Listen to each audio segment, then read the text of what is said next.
It was in 1988, and from this time I deeply was drawn to this research or like following Friedel, and that was a way how I bumped on Edith. Then the word art therapy appeared. I went to the biggest library in Soviet Union that calls Lenin's library. And I asked them, do you have books in art therapy? So they say, what's that? I say, but something about childhood. They say, there is a catalog, look at it.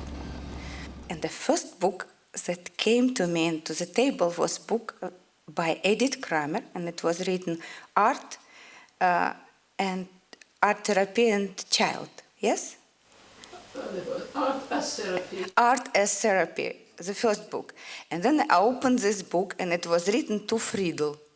I felt that something wrong over this book, over me, over the world. So I decided, but maybe it's another Friedel. It's not that every Friedel has to be my Friedel, Friedel Dicker Brandeis. I called to Prague to the man who was also a very good researcher of Theresian art. And he said, you know what, just now Edith Kramer came to Prague, and she was a direct pupil of Friedel. I say, is it this Edith Kramer? He says, I don't know which one you mean, but it's definitely this one. I came to New York having $3 from the collection of my son. And then I went to toilet, as normal people are doing, and then I saw black women playing cards in toilet. And I say, you know what, do you know how to call to this number without money? They say, yes, you just can make call, make 0, ask operator. And I called to Edith and I said, Edith, I am in New York.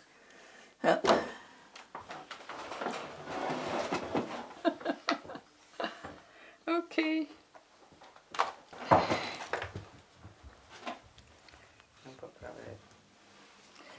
Yeah, I mean, I should feel guilty because I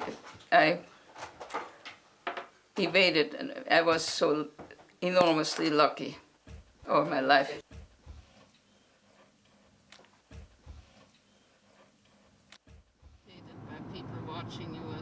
Escaped all those horrors. I was never incarcerated in any concentration camp.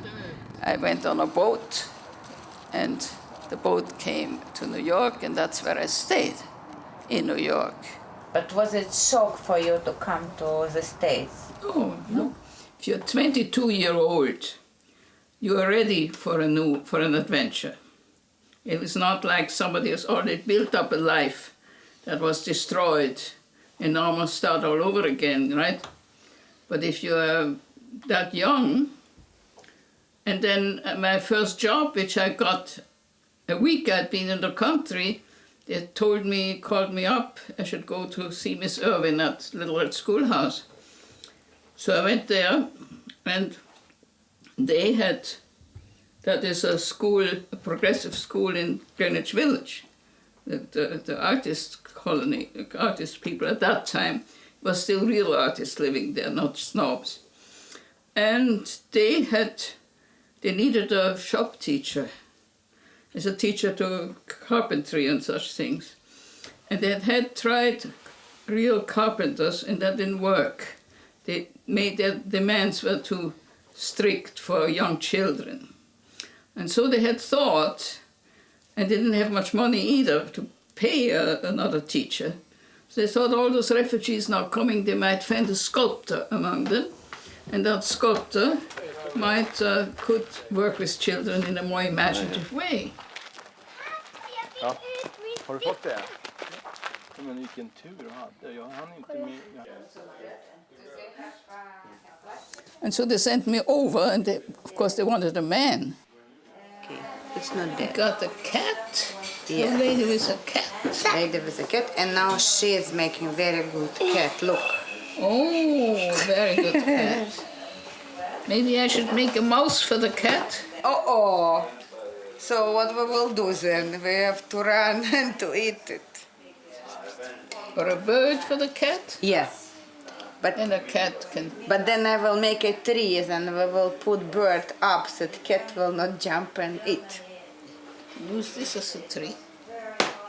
This is a tree? Yeah, you could. And I was a girl, but I did have some evidence. I mean, I had a little scrapbook, and there was some carpentry things in there. Miss Irwin liked me, anyway. So she hired me they had a room in that school that wasn't used. And I could sleep in that room, and I could get my food because they made lunch for the children. And they gave me a little pocket money. I think each teacher contributed $1 or so I had a little money to car fare and things like that. How was your English that time? Not very good, but I learned it from the children. I mean, it's the best way to learn English, from children. I knew a little English, and I read all the children's books. In the school in the evening, children left at 3 o'clock, and I was there all day. I had the run of the whole school to myself. It got cold over the weekends because Saturday, Sunday was no school, so they didn't heat the place, so then I was cold. But otherwise, and since it was really Greenwich Village, the people I met, there was no real culture shock, because they were artists, just like kind of people I was used to. I didn't have a real culture shock. I was very fortunate that way too. Do you remember when the war started did you feel connected or disconnected from Europe that time? Oh, well, we were connected, of course. We hoped so much for America to get into the war, naturally. But did you think about Friedel, what happened to her? Did you think, or you were completely in the new life? Can you hear me if I talk like this? Yeah? Okay. Well, I've been asked to speak to you here because I'm one of Friedel's disciples who knew Friedel already in Vienna in the 30s. Friedel saw some of my pre-adolescent or adolescent drawings and said, well, if she's a little bit older, I will teach her. She knew she was a great teacher. She had great doubts of herself as an artist. We know she was a great artist. And so I was allowed, even while I was still going to school, to participate in some of the courses she gave to kindergarten people. We work with small children who should know a little bit about art and children's art. And so I got involved in this thing with Friedel very early.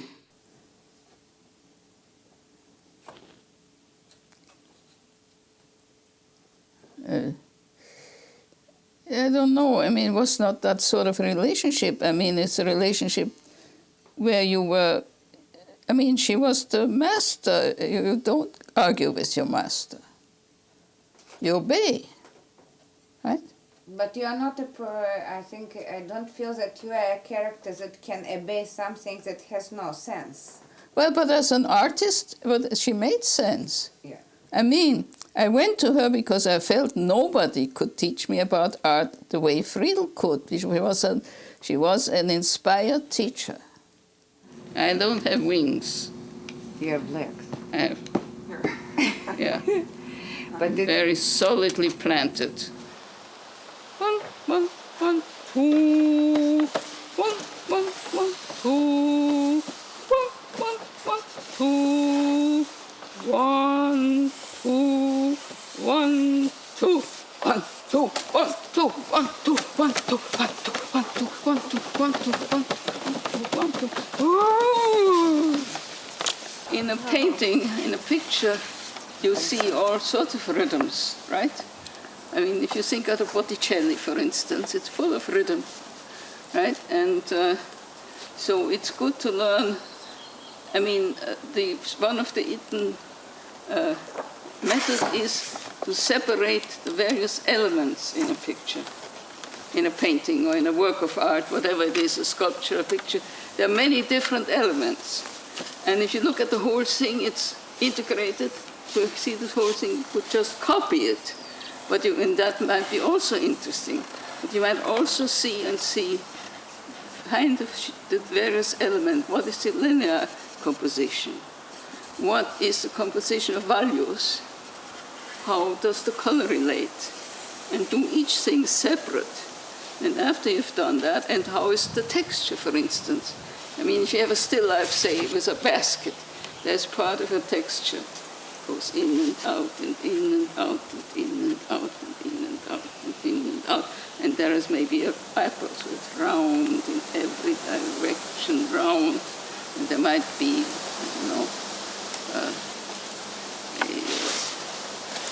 a vase with some flowers in it. They go up, and there they unfold. Right?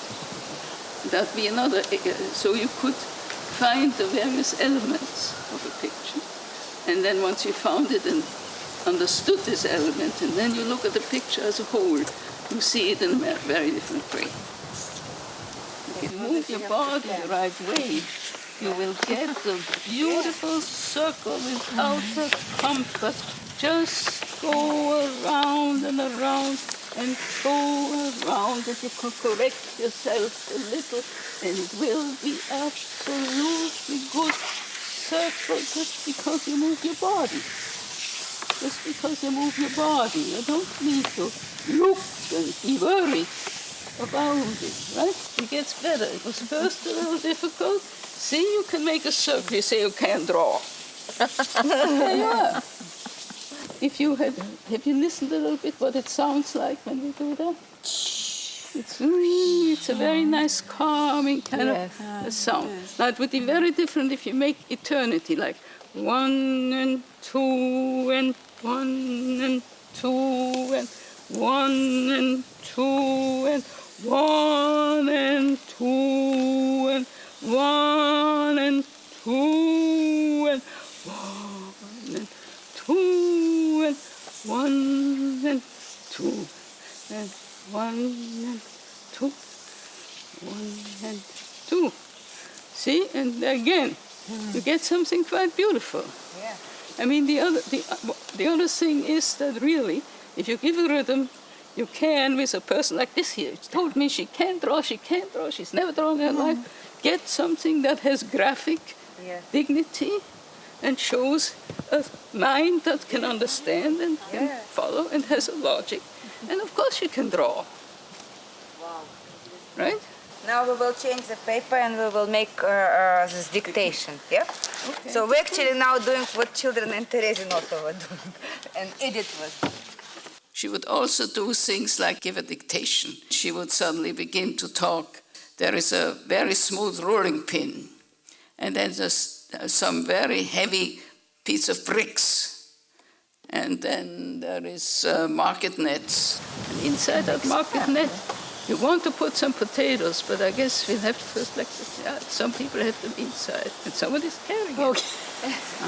And now this person who's carrying those potatoes has to climb up some stairs, and she is heavily loaded down with the potato, and she has trouble climbing the stairs 1 and 2, and she climbs and she climbs and she climbs and she climbs until she gets to her house, and she's then very gratified. Thank God I'm home with all those heavy potatoes. So it would be something like that. Now one can do that, of course, at great length. And then one has to see, I think everybody got the very good bricks. And this person is carrying up, but I think that person would be really bent down if she carried something that heavy. It would pull her down, wouldn't it? Yeah, it would pull her down, but she would still have to get up, up, up. Oh my God!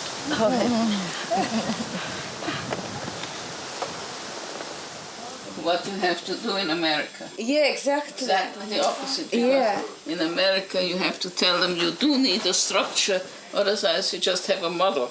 Yeah. Even if you don't have, you have a model. So you need to give some structure. In Russia, in a totalitarian system, I tried to organize different kind of schools and treatment, and I worked with disabled children and difficult children and crazy children and autistic children and children with cancer.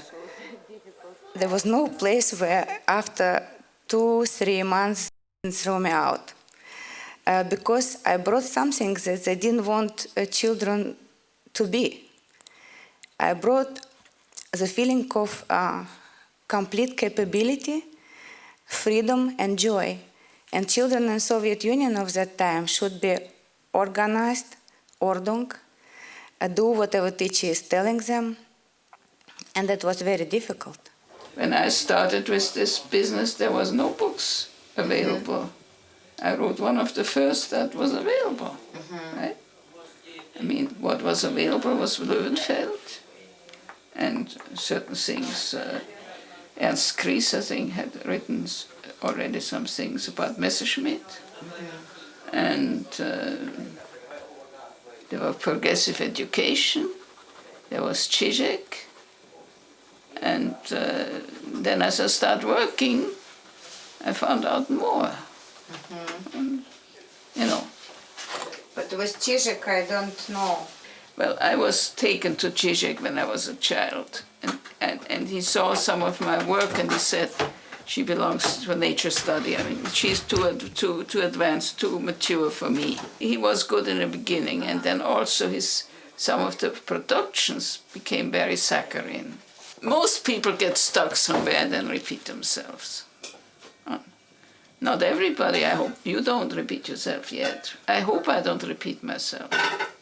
But many people do. I do. You? Because you make food all the time. I mean, to work with disturbed kids, there is enormous stress in America too. You have stress, you have different stress. You're afraid some crazy kid will bring a gun in and go bang, bang, bang, right, and kill you and others. You sure the kids I work with, they are unwanted before they're born. Many of them were not wanted before they're born. They're born to addicted parents, and they live in the streets. You know, I mean, children live in a very dangerous world Today, yes. today in the big cities. If a child is overactive and So these days they medicate them. The No, trouble thing no, is it's they do not. medicate them instead of working with them. Now this boy was then discharged from Wiltwig School home, and after a few weeks he came back because the parents couldn't stand him. And he came back. Meanwhile I had taken, this painting, since it was the sun, I had hung it in the dining room above the clock. So he made a new sun. Next picture, please. But the sun has changed. Yellow no longer carries this happiness. Now, he stayed with us for a while and was again discharged, and again came back like a wet penny. And when he again came back, I had this paint picture up, of course, I'd taken it down. He said, I'll make a new sun for the dining room. So, because that was kind of his trademark at this point, he was the one who painted suns for the dining room. So he painted another sun for the dining room, and look at it. And particularly frightening is this thing between the eyes, because that third eye, he might end up in a hospital. That's the inner eye that you very often see in schizophrenic art. So the good food, and it seemed that his parents particularly couldn't stand how much he ate. He ate too much. So the first big painting that was so beautiful was when very good food was available. The best of him came out. And then everything got worse and worse and worse. Now let's have another yellow. Now this was done by a prisoner in Rikers Island. I worked for 1 year in the psychiatric ward of Rikers Island, where the prisoners go before they are sentenced. They wait there for the full sentence. So this boy, this young man painted himself in his cell with the toilet and the water and the little bit things that he was allowed to have, all in yellow. Next, please. In that same prison when I worked, there was another prisoner, and he did this picture, and he explained it's in the desert, and there's this very hot, burning sand, yellow sand, and this poor guy is crawling in the sand. He's very thirsty, and there's a man there, an Indian, that won't let him go past, and there is this cactus, and in the cactus there's water. But he said, but there are all the spikes on the cactus, he will not get the water. So this really is a painting of hopelessness, where the sun is an enemy rather than a friend. And I think very often in the desert, I mean hot countries, the sun has very different meaning than in our cold countries. With us, the sun is good, but in a desert, the sun is the enemy. So you get the yellow meaning something quite different. Okay, my sweet, so now we Thank know you. everything. Not everything, but a lot. A lot. A lot more than we knew before. Yes, yes, yes.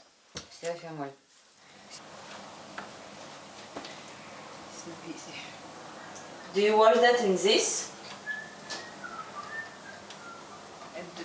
How do you wash it?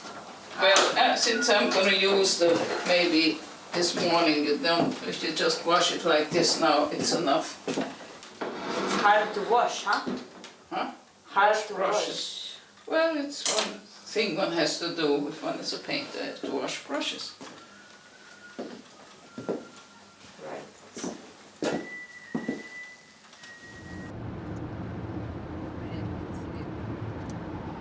As a psychiatrist, I am very interested, of course, in people's life story. Then there is another line in the background of the workshop. It is Edith and art therapy and my house. Today, you need no longer to think where does the sun come to make either warm or to make shadow. All those things that before were natural for making a building is gone. That's why they're so ugly. In church, you go and you dip the Weihwachkasserkessel, you bend down, you have a certain way of behaving in a church. You wouldn't eat there, you wouldn't make love there, you worship. And so the architecture kind of expresses and enforces in part or supports a way of behavior that's right for being in church. And since you couldn't build any such things anymore, you tried to make such a thing, make an apartment to have this kind of a function. This is the way you should go to bed. This is the way you should have your meal. This is the way you should put your clothes away, right? Very strict. And that's wrong for living. In living, you should have the possibility of, all right, I don't want to go to bed in this corner, I put the bed in that corner. Yes. Ned. This one. Yeah. Yes, now it's great. People know about Edith, psychiatry department they know, and there are art therapists here now around. And they were, oh, will she come? Oh, how could you get such a well-known person coming to Hudiksvall? They said. So it is, I said. I said, yeah, she likes to be here and paint in the light summer night. She paints at night, yes. She gets up when sun gets up, or a little late, because sun gets up very early here. So she likes to paint in that light. It's like it's 3 o'clock. And then, yeah, and then she goes back, have something to eat, and she sleeps, and then she does something else, and then in the evening when it's towards sunset, she then goes out. So usually she has one painting for the morning going and one painting for the evening. Usually, and she's very quick if weather is good. So usually she finishes a painting in 3 days. It's true. These days, young people who want to go in art, they learn tricks, or they learn to look for tricks, and that's the worst thing you can do. And then you have fake art. I mean, your personality will evolve anyway. You can't help it. If you're honest and you work, you will develop a style of your own. But it should come, it's not something you should search for your style. It should emerge out of your continuous work. Then suddenly it has a style of its own. But you shouldn't have to, I must develop a style. Then you're fake. What you do is a fake. I think what interests me is to see how much the background, the color, will determine both the subject matter and how you paint it. It'd be very different than if you start on a white sheet of paper, right?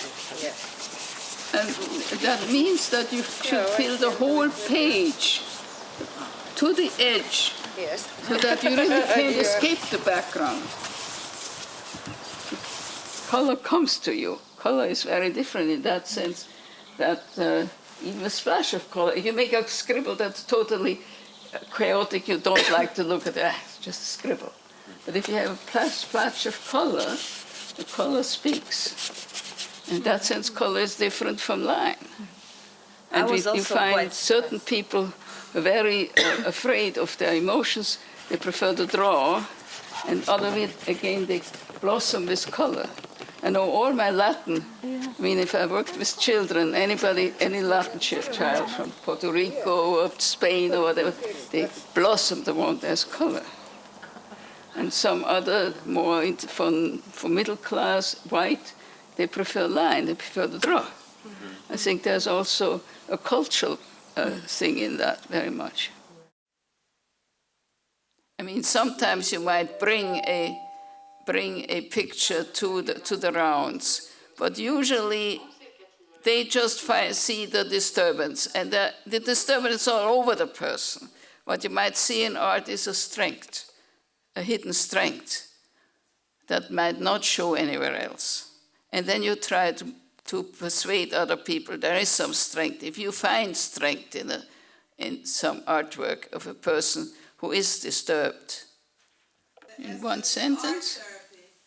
Art therapy, well, it's using art materials with people who have troubles. Interpretation is not important, is to make it. And if I do anything about the picture, I stay within the picture. I don't go out and say, oh, you're afraid, or, oh, this and that shows the picture. If I do anything, any at all talk, I think the more important than talk is the making of the thing. And the picture talks back to the person who made it. And that's the most important dialogue that occurs. There can be also some talking. It very often happens when we wash up the brushes or put things away. We start talking and maybe talking about the picture too. But if it's the picture, I would say, oh, is that witch going to fly some forward, is going to fall? I wouldn't say, you're afraid of a witch.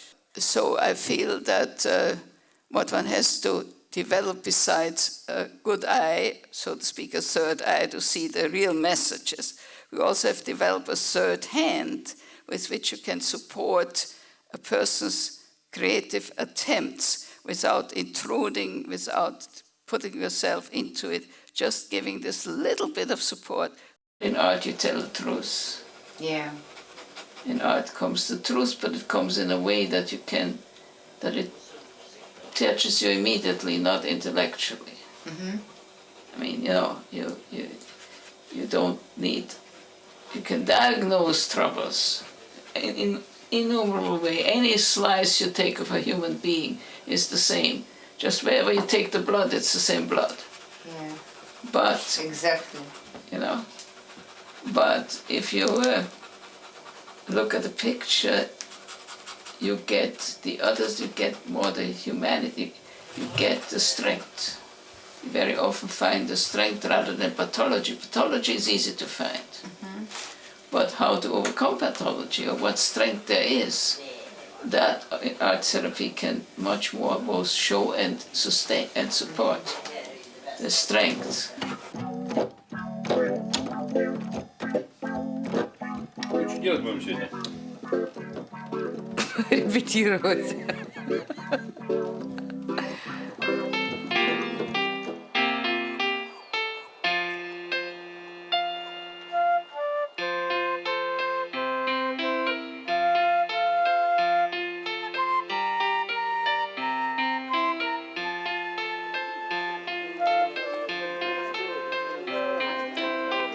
I'm terribly sloppy, as you know. No, we're both sloppy. I mean, I have one set of clothes for good. I probably put it on for the vernissage here.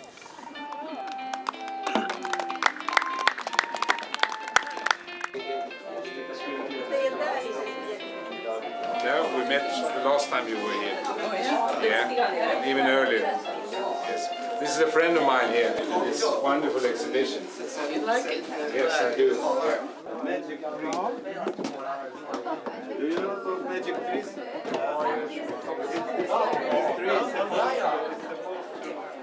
Ska inte tro det blir sommar ifall inte någon So far I can read without glasses.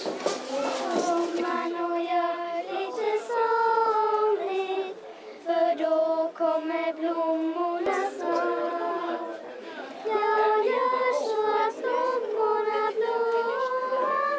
Jag gör hela kohagen grön. Och nu så har sommaren kommit. För jag har ju slagit på snön. Jag gör mycket vatten i bäcken. Så där så det hoppar och far. Jag gör fullt med svalor som flyger. Och myggor som svalorna tar. Jag gör även nere på träden. Och små fågelbor här och där. Jag Remember, I wanted also to ask you about what do you think about art and future of art? Future of art. Well, I think that, I mean, the arts, the establishment art today is, of course, a closed circle of galleries, critics, and artists, and they're totally divorced from real life and from the public. Those longing for art which remains, which always is there, is not fulfilled by that, what those artists do. And then everybody says, I don't understand art, right? I mean, because if that's art, then I really don't, I wouldn't understand it either. I mean, let's put it like this way, you might not understand a Picasso and still see that Picasso is a great artist, though a flawed genius, but a genius. But what came after those first art, art for art's sake, I mean, Picasso, Matisse, Paul Klee, Kokoschka, right? There was a real power in the art, which you might have to learn acquire the taste for, but it would save you. I mean, it would be worth your while to acquire the taste to understand those artists. And many people did acquire the taste for it. So they were not totally divorced from the man on the street. Picasso maybe most. But I think what came afterwards, what there is now, is really a closed circle that makes nonsense, just tricks. And that the love for art, the desire for art, is not fulfilled by those artists. But I think there is beginning of a new movement, of an art that is more in touch with the real world and real people, is more a gift to the world rather than a trick played on the world. And where is your place? Oh, of course, I'm one who, I hope, I give a gift to the world. I certainly don't want to be misunderstood. I'm not a misunderstood artist. I might be a financially or part of fame not well-known artist, but I think my art does address this here world. And people are very happy about it, even if they don't have the money or wouldn't have the idea of really buying it. I mean, you know, an American might spend a lot of money to buy a new car. He wouldn't spend that kind of money to buy a painting. God. Oh, my memory. I don't have a memory. I have. Well, it was very wonderful, and I felt I want to draw there in that museum. Spend a week drawing in the museum. So when I do that, Ingrid says, if I stay at your place, I can take a train. Oh yeah. Yeah. Oh yeah. We go straight to Straight to- Köpenhamn. Yes. Oh yes. That would be great. That's what maybe next year I could do it in the spring. Yeah. Because really I want to draw there. There are things there you don't find anywhere else. Yeah. Nowhere else. How they brought and why they stole all that stuff and brought it from Rome there to Denmark, I don't know, but he did bring. Where they acquired this material, I wonder, and how they acquired it. Particularly the portraits of the Roman women in the empire, you know, the late Roman Empire. They are so interesting and such strong characters. I think those women, and they were not beautified like, I mean, the men, they would be idealized in the sculptures, but the women are not idealized. You see some interesting faces, just wonderful faces, and many of them faces you still find now if you go to Italy. The same faces, the same gestures. That'd be interesting. Then the sarcophagi that are part already Christian and some are still Romanesque, and the mixture of the is still very much in the old, Roman Greek kind of sculpture, rounded and all that, but already some Christian motifs in those big sarcophags. They're very interesting. It's a very distinct transition to the Christianity. You see it in the art. And I thought I wanted to draw some and study that more than I could just going through museum briefly. It's all on the ground floor, that part. Oh yeah. Oh yeah. What I know is that people desire art and appreciate it even if they don't want to pay for it. If it's art that addresses their own life. And I have that myself, have had the experience. I mean, like, I remember I made many sketches for my subway paintings. Yes. And I was sitting there making this painting, watercolors in studies. And a woman came by to me and said, you know, I must thank you. Because since I've observed you painting the subway, and since I've seen that, I see the subway in a different way. So that's what you want, right? And you can get that. Yeah. Okay. So that's it. Yeah. The interview is concluded. Yes. Good.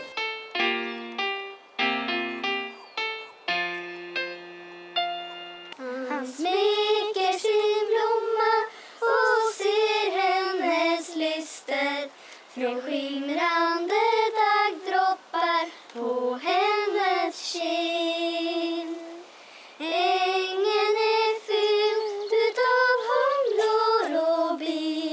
som ser mina blommor och blad.